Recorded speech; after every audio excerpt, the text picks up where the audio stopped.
If you make a mistake in the opening, there's still the middle game to recover.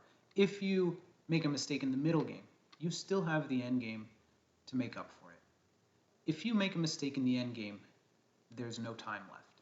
The decisions in the end game are critical and is often the difference between the strongest players and amateurs. We're going to take a look at a couple end games today that are king and pawns only. I know there's rooks here on the board, but they're about to disappear. The king and pawn endgame is the most basic, but can still be very challenging. Let's take a look. These are all games, again, from my own catalog. And this one, actually, I was playing quite a strong opponent, International Master, and I ended up in a losing king and pawn endgame. Maybe the best chance I had, but losing nonetheless. Here, black is in trouble due to the quality of the king, where the king is placed, the activity of the king. It is a piece, just like any other piece, and needs to be activated in the endgame. And it's really just stuck. The white king is quite a bit more active. No one's getting checkmated here, so it's more just a race to make a new queen, as often the case. You might start with evaluating positions. You should start with evaluating positions by counting the material. And you'll see that this material is equal, but that only takes a few seconds to check. Understanding the positional features really is the challenge. Here you see the white king perfectly centralized, and the black king really just playing defender.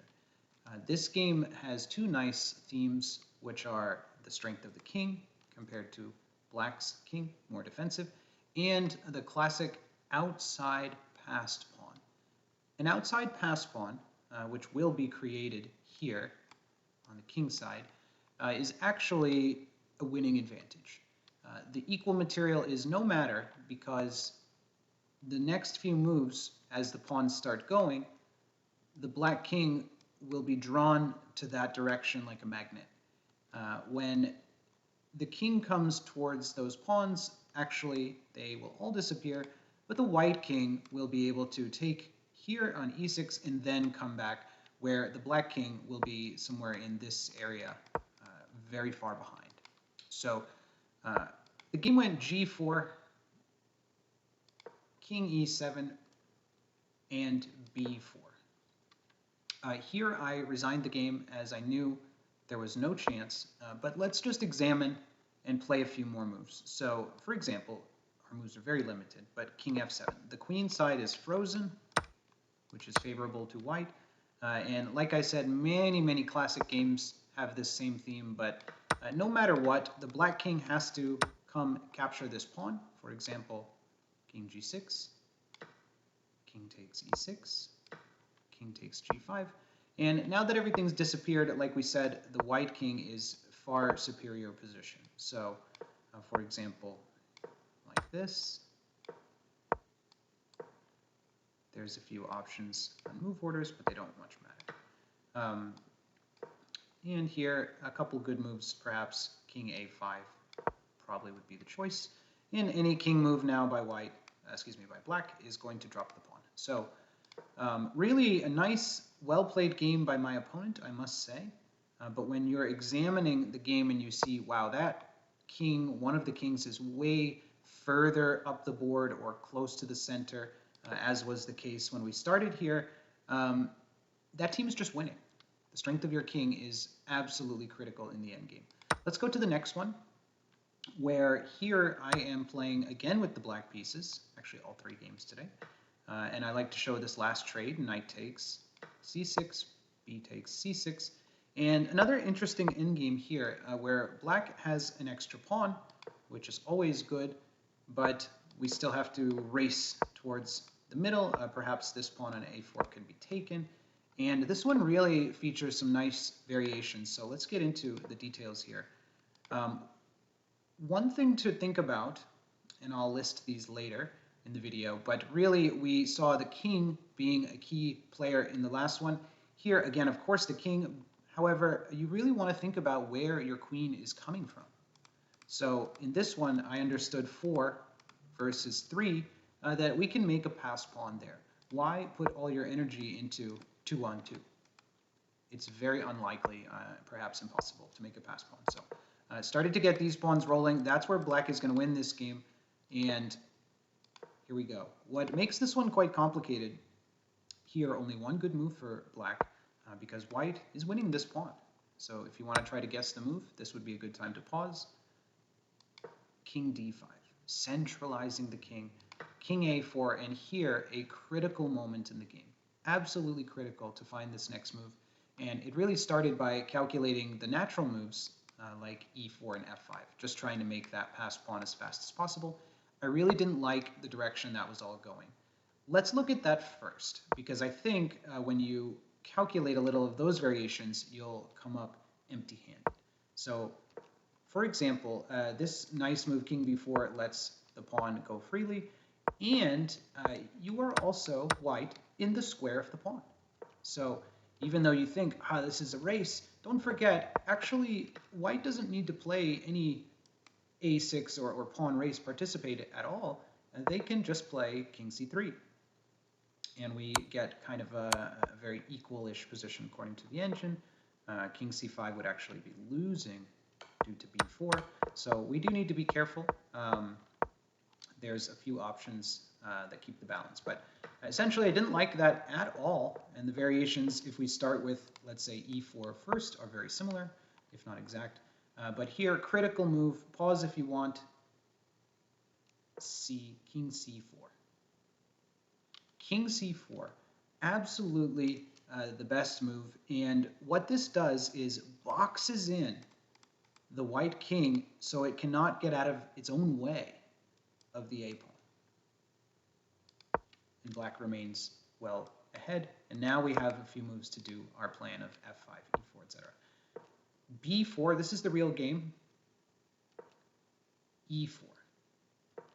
King a5, you can see how slow this process is. Even when you play king b6 and push the pawn, you could potentially be losing a pawn or already be losing the game. So f4, e3, you can see how much closer the black pawn is than the white pawns, and essentially black has just won the game. King c4 was the critical moment. We'll play through the last moves quickly as we're just cleaning up with an extra queen. Still good to be accurate, but there's no chance of white winning this one. King b5 and nearly checkmate, check, and here white resigned. Any king move, there are only two, is followed by check, no stalemate problems. Excuse me, not a check, but no stalemate problems, and here next move will be checkmate. Yes, this one was absolutely critical, the move king c4.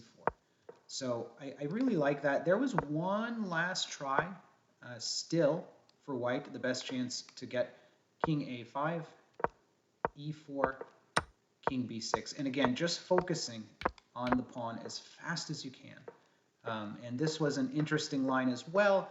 The engine gives black as still a bit better due to these pawns likely getting taken, but I think we still have a long endgame ahead of us.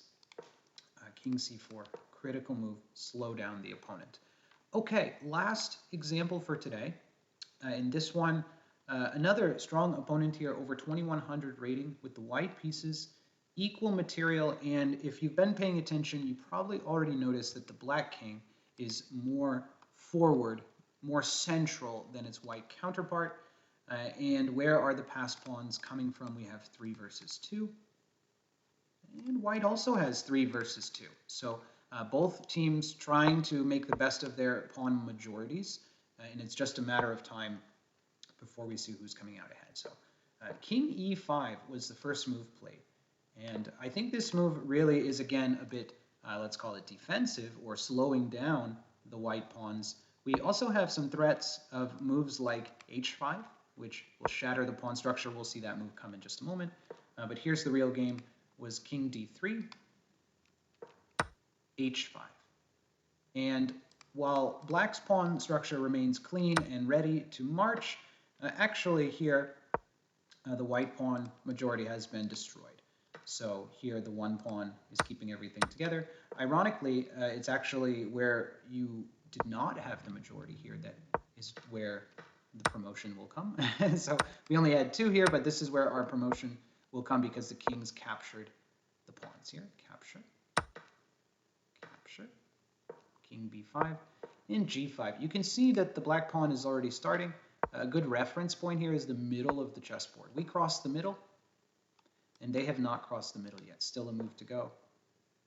And g3. No matter here, black was winning anyway, but just be clear that we are also queening with check. So this one won't even be close. If the pawn could get to the 7th rank, there's many drawing situations, but this one is pretty easy. Check, and we'll need to use our king to win this game, but here it's easy enough.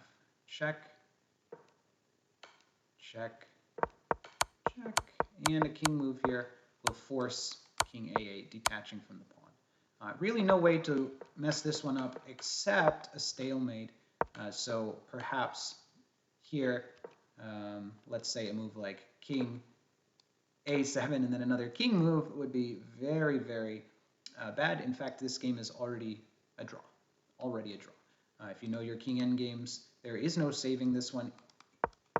Even if you play check, because of the problems with stalemate, because of the threat to promote, this game is a draw. So it really was just a move or two difference, but I really like this one as well, as it's a little different than the others. This one feels like the pawns are all clean and organized, 3 on 2, 3 on 2, and the only difference really is the strength of the king.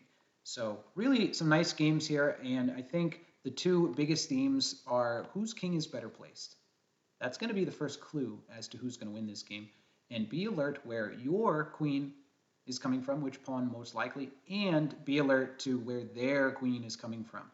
If you only look at your moves, you will not be a good chess player. So basically, if those two things are in your favor, your pawns are more likely to queen and your king is better placed, congratulations, you're probably winning. So you also have to calculate, as always, and try to find the best moves. King and Pawn Endgames can be very challenging. Let's review today's key ideas. The king that is more central or closer to the action usually wins. Compare your king to your opponent's. Which pawn is the most likely to promote? Ask the same question about their pawns and be sure to calculate carefully.